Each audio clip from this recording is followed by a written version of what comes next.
नमस्कार। प्रादेशिक समाचार के साथ मैं चंदन कुमार कौंडिल्य। पहले मुख्य समाचार। प्रधानमंत्री नरेंद्र मोदी ने देश भर में 91 एफएम ट्रांसमीटरों का किया ऑनलाइन उद्घाटन। कहा, टेक रेवोल्यूशन से रेडियो और विशेषकर एफएम प्रसारण को मिला है बढ़ावा। राज्य में गोड्डा, लोहरदगा और बरहड़वा को मिली एफएम रेडियो की सौगात। सांसद निशिकांत दुबे और वित्त मंत्री रामेश्वर उरांव ने जताया प्रसार भारती का आभार। राज्य मंत्रिपरिषद ने विश्वविद्यालयों और अंगीभूत महाविद्यालयों में घंटी आधारित शिक्षकों के मानदेय में वृद्धि समेत 26 प्रस्तावों को दी मंजूरी। और बैडमिंटन एशिया चैंपियनशिप में पीवी सिंधु और एचएस प्रणॉय ने क्वार्टर फाइनल में बनाई जगह। और अब समाचार विस्तार से।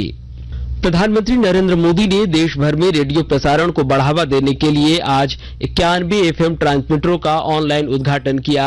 100 वाट के इन ट्रांसमीटरों को 18 राज्यों और 2 केंद्र शासित प्रदेशों के 84 जिलों में स्थापित किया गया है। इस मौके पर प्रधानमंत्री ने कहा कि आकांक्षी जिलों और सीमावर्ती जिलों में रेडियो कवरेज बढ़ाने के लिए इन ट्रांसमीटरों के विस्तार पर विशेष ध्यान दिया गया है। ऑल इंडिया रेडियो के 91 एफएम ट्रांसमीटर्स की ये शुरुआत देश के 85 जिलों के 2 करोड़ लोगों के लिए उपहार की तरह है। एक तरह से इस आयोजन में भारत की विविधता और अलग अलग रंगों की एक झलक भी है। प्रधानमंत्री का दृढ़ विश्वास है कि रेडियो जनता तक पहुंचने में महत्वपूर्ण भूमिका निभाता है। प्रधानमंत्री ने कहा कि बीते वर्षों में जो टेक रेवोल्यूशन हुआ है उसने रेडियो और विशेषकर एफएम को नए अवतार में गढ़ा है। श्री मोदी ने कहा कि श्रोताओं तक व्यापक पहुंच बनाने के लिए रेडियो पर मन की बात कार्यक्रम शुरू किया था। अब यह कार्यक्रम 100वीं कड़ी के नजदीक पहुंच गया है। इधर प्रधानमंत्री नरेंद्र मोदी ने झारखंड में रेडियो प्रसारण को बढ़ावा देने के लिए लोहरदगा, गोड्डा और बरहड़वा को एफएम ट्रांसमीटर की सौगात दी है। इन 3 ट्रांसमीटरों के माध्यम से आकांक्षी जिलों के ग्रामीण इलाकों में रहने वालों की जरूरी सूचनाएं मिल सकेंगी। गोड्डा में एफएम रेडियो के उद्घाटन समारोह में सांसद निशिकांत दुबे ने प्रसार भारती का आभार जताते हुए कहा कि इससे विशेषकर किसानों, विद्यार्थियों और आम लोगों को फायदा होगा। झारखंड का सबसे बड़ा इन्वेस्टमेंट झारखंड बनने के बाद यही अदानी का पावर प्लांट है, जो कि लगभग 15,000 करोड़ का प्लांट है। वो अब स्टेट सीमेंट का प्लांट जो है, ग्राइंडिंग प्लांट जो है वो बैठाने वाला है। उसी तरह से सैनिक स्कूल यहाँ दिया है, मेडिकल कॉलेज दिया है, हॉस्पिटल दिया है, नर्सिंग कॉलेज दिया है और ये एफएम का रिले स्टेशन दिया है, जो कि सारी चीजों को पहुंचाएगा। हम माननीय प्रधानमंत्री जी का आभारी और खासकर प्रसार भारती आकाशवाणी के हम आभारी कि उन्होंने इस पिछड़े जिले पर ध्यान। Thank you. वहीं लोहरदगा में उद्घाटन समारोह में राज्य के वित्त मंत्री डॉक्टर रामेश्वर उरांव और जिले के उपायुक्त समेत कई पदाधिकारी मौजूद रहे। वित्त मंत्री ने कहा कि इससे लोगों को योजनाओं और मौसम संबंधी जानकारी आसानी से मिल सकेगी। जिसका महत्व है, आप लोगों के मार्फत से मैं अपने लोहरदगा के भाइयों बहनों से अपील करूंगा, इसका लाभ उठाएं। ट्राइबल लैंग्वेज में गीत, संगीत ये सब रेडियो से सुना करते थे हम लोग। अब एफएम लगने से राज्य में 3 एफएम ट्रांसमीटर सेंटर खुले हैं, एक गोड्डा में, एक बरहड़वा में, एक लोहरदगा में। तो ये मेरी अपील होगी यहाँ के भाइयों बहनों से और ये मैं अपील आपके माध्यम से कर रहा हूँ। बरहड़वा में भी एफएम रेडियो की शुरुआत होने से लोगों में काफी उत्साह है। उद्घाटन कार्यक्रम में शामिल स्कूली बच्चों ने कहा कि एफएम की शुरुआत होने से हमें मनोरंजन और जानकारियां मिलती रहेंगी। और अब सुनिए आकाशवाणी के लोकप्रिय कार्यक्रम प्रधानमंत्री के मन की बात पर आधारित विशेष श्रृंखला। आज की 94वीं कड़ी का विषय है सौर ऊर्जा की उपयोगिता।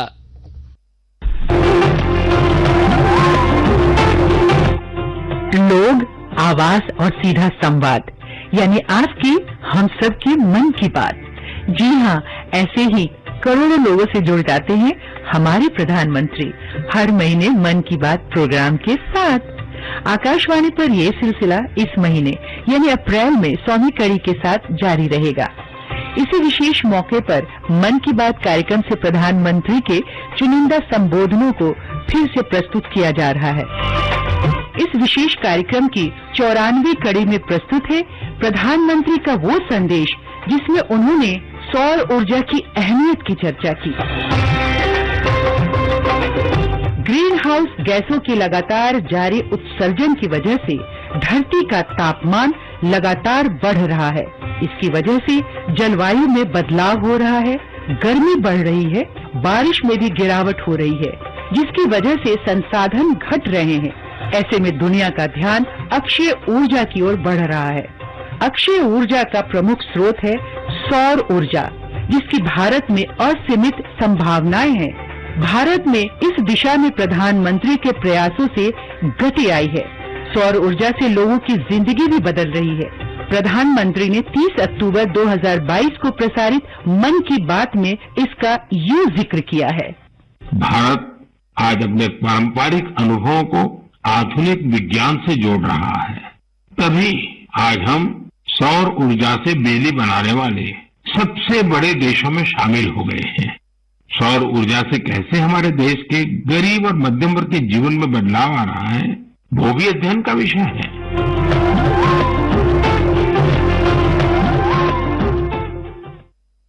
और आकाशवाणी के ताजा तरीन समाचारों के लिए आप हमारी वेबसाइट newsonair.com पर लॉग इन कर सकते हैं। ताजा समाचार ट्विटर हैंडल @AIRNewsAlerts और Facebook page all India radio news पर भी उपलब्ध है। आप प्रादेशिक समाचार एकांश के ट्विटर हैंडल @AIRNews_Ranchi और फेसबुक, इंस्टाग्राम पेज और YouTube channel AIR news Ranchi पर भी हमारे बुलेटिन सुन सकते हैं।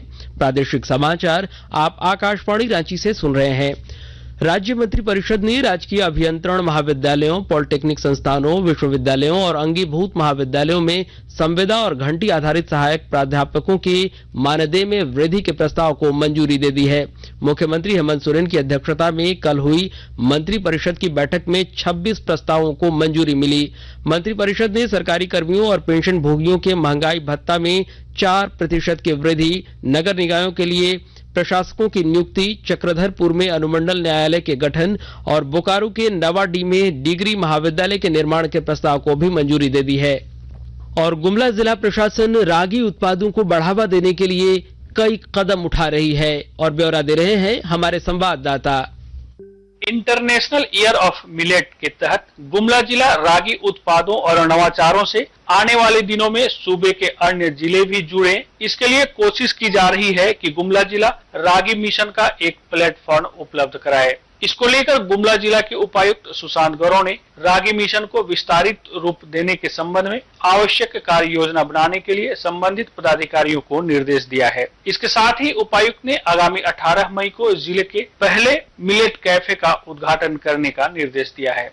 वहीं मिलेट कैफे के उद्घाटन से पूर्व रागी से निर्मित 3 नए उत्पाद रागी बिस्किट, रागी केक और रागी भुजिया को भी लॉन्च किए जाने की योजना है। नरेश कुमार, आकाशवाणी समाचार, गुमला।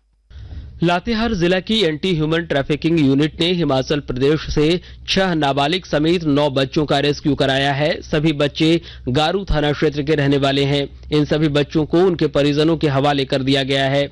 इस सिलसिले में पलामू और लातेहार के 4 लोगों के खिलाफ मानव तस्करी का मामला दर्ज कराया गया है।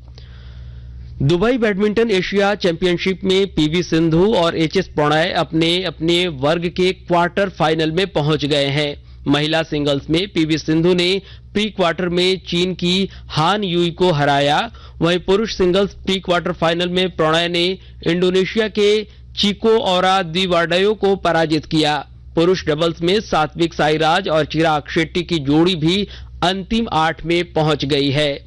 और अब संक्षिप्त खबरें। रांची की एंजल मरीना तिर्की ने क्वीन ऑफ इंटरनेशनल टूरिज्म 2023 का खिताब जीत लिया है। फिलीपींस के मनीला में हुई इस प्रतियोगिता में 22 देशों की सुंदरियां शामिल हुई थीं।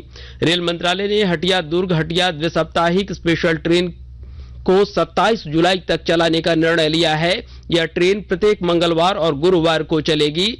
जमशेदपुर में CII की ओर से नेशनल क्वालिटी सर्किल कंपटीशन में देश भर के 45 कंपनियों की भागीदारी रही। और जापान में 2 जून से आयोजित होने वाली एशिया कप जूनियर महिला हॉकी प्रतियोगिता के लिए हॉकी झारखंड के अध्यक्ष Bholanath Singh jury of appeal के चेयरमैन बनाए गए हैं। और अंत में मुख्य समाचार एक बार फिर। प्रधानमंत्री नरेंद्र मोदी ने देश भर में 91 FM ट्रांसमीटरों का किया ऑनलाइन उद्घाटन। कहा, टेक रेवोल्यूशन से रेडियो और विशेषकर FM प्रसारण को मिला है बढ़ावा। राज्य में गोड्डा, लोहरदगा और बरहड़वा को मिली एफएम रेडियो की सौगात। सांसद निशिकांत दुबे और वित्त मंत्री रामेश्वर उरांव ने जताया प्रसार भारती का आभार। राज्य मंत्रिपरिषद ने विश्वविद्यालयों और अंगीभूत महाविद्यालयों में घंटी आधारित शिक्षकों के मानदेय में वृद्धि समेत 26 प्रस्तावों को दी मंजूरी। और बैडमिंटन एशिया चैंपियनशिप में पीवी सिंधु और एचएस प्रणय ने क्वार्टर फाइनल में बनाई जगह। इसके साथ ही आकाशवाणी रांची से प्रादेशिक समाचार का यह बुलेटिन समाप्त हुआ। नमस्कार।